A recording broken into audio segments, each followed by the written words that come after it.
Hi guys, this is my channel Bong hairstyle. সবাইকে স্বাগত। সবাই কেমন আছেন? আশা করি ভালোই থাকবেন। তো আমি বান ড্রপ দেখাচ্ছি। আমার চুলটা কত সুন্দর সিল্ক বলুন তো। তো সিল্ক হেয়ারের জন্য ডিম, অ্যালোভেরা, আমলা মেথি, জবা পাতা এগুলো লাগাতে হবে। কেমিক্যাল দেওয়াটা ঠিক নয় সব সময়।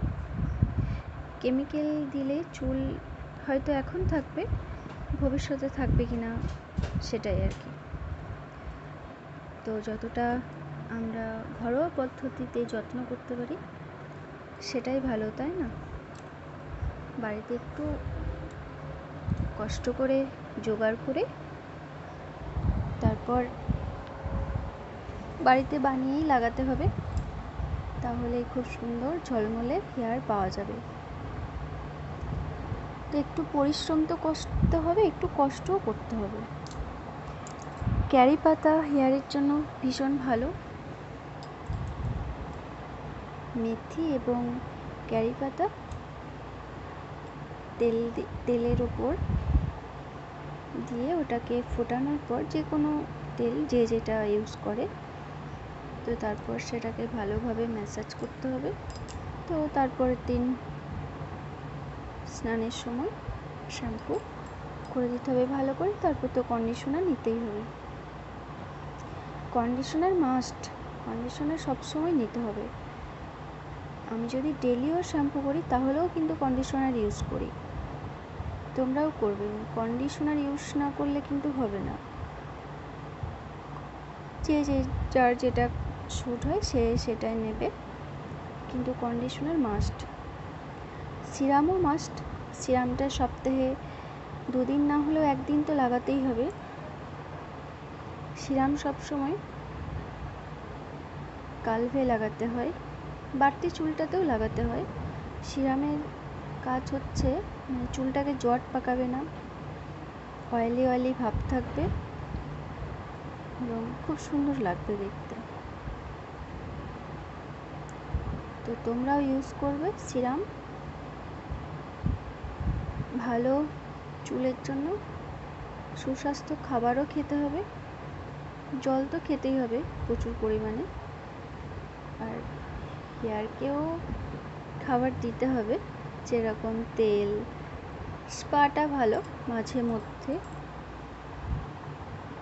শ্যাম্পু, কন্ডিশনার, জবা পাতা ভীষণ ভালো, আমলা, মেথি, ডিম, লেবু, পেঁয়াজের রস, এগুলো সব কিছুই সঠিক নিয়মে সঠিকভাবে ইউজ করতে হবে, তাহলেই কিন্তু খুব সুন্দর হেয়ার পাওয়া যাবে। ভুলভাল নিয়মে ইউজ করলে কিন্তু হবে না।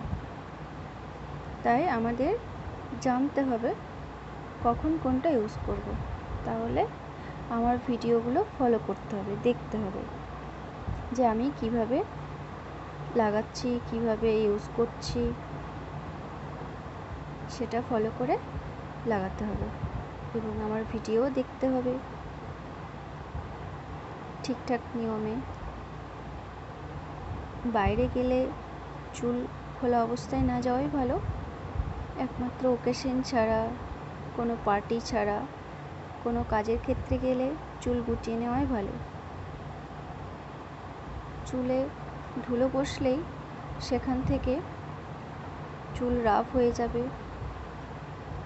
বাইরে থেকে আসার পর শ্যাম্পু, কন্ডিশনার অবশ্যই দিতে হবে।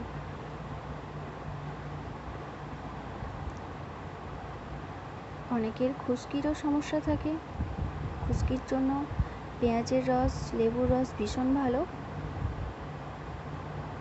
পেঁয়াজটাকে প্রথমে ঘষে নিয়ে তারপর চা ছাঁকনি করে ছেঁকে নিতে হবে, লেবুর রস, পেঁয়াজের রস, তারপর তুলোতে করে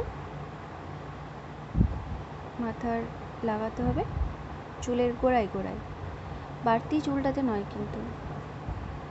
আর যাদের চুল ভীষণ রুক্ষ, মানে শ্যাম্পু করলেই হয়তো সেই প্রচণ্ড ফুলে যায়, ঢাকের মতো হয়ে যায়, তারপর কেমন কাটা কাটা ফাটা ফাটা দেখায়, ওইগুলো ওই চুলের জন্য টক দই ভীষণ ভালো। তো টক দই বাজার থেকে কিনতে পাওয়া যায়। টক দই নিয়ে আসার পর তো সবাই ফ্রিজেই রেখে দেয়, কিন্তু ফ্রিজ থেকে বের করে সঙ্গে সঙ্গে নেওয়া যাবে না, একটু 5-10 মিনিট বাইরে রেখে দিতে হবে। তারপর ভালো করে ফেটাতে হবে। ফেটানোর পর একদম সেকশন করে চুলে লাগাতে হবে। তো তারপর মোটামুটি 1-1.5 ঘন্টা পর আবার শ্যাম্পু কন্ডিশনার দিতে হবে। অবশ্যই ভালো ফল পাওয়া যাবে, চুল সিল্ক হবে। এবং যেই সমস্যাটা থাকে টক দইয়ে, যেটা কাজ, কাটা চুলগুলোকে খুব সুন্দর সিল্ক হয়ে যায়। হয়তো চুলটা আঁচড়াচ্ছি তো গোড়া থেকে উঠছে না, কিন্তু হয়তো মাঝখান থেকে কেটে গেল চুলটা।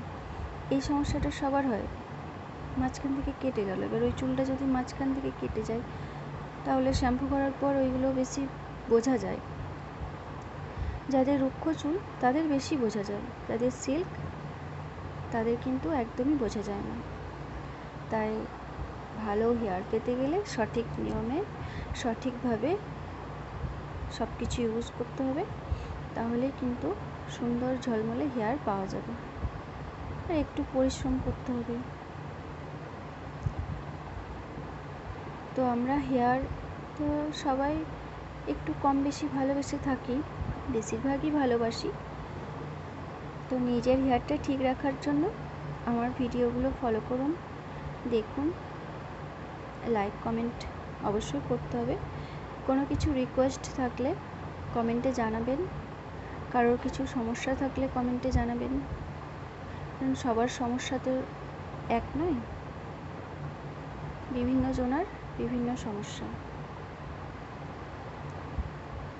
তো যার যেটা সমস্যা সেভাবেই টোটকাগুলো ইউজ করতে হবে, তাহলে কিন্তু ভালো ফল পাওয়া যাবে। আর একদিন করলাম, হয়তো 5 দিন করলাম না, এটা করলে হবে না, রেগুলার করে যেতে হবে, অবশ্যই ভালো ফল পাওয়া যাবে।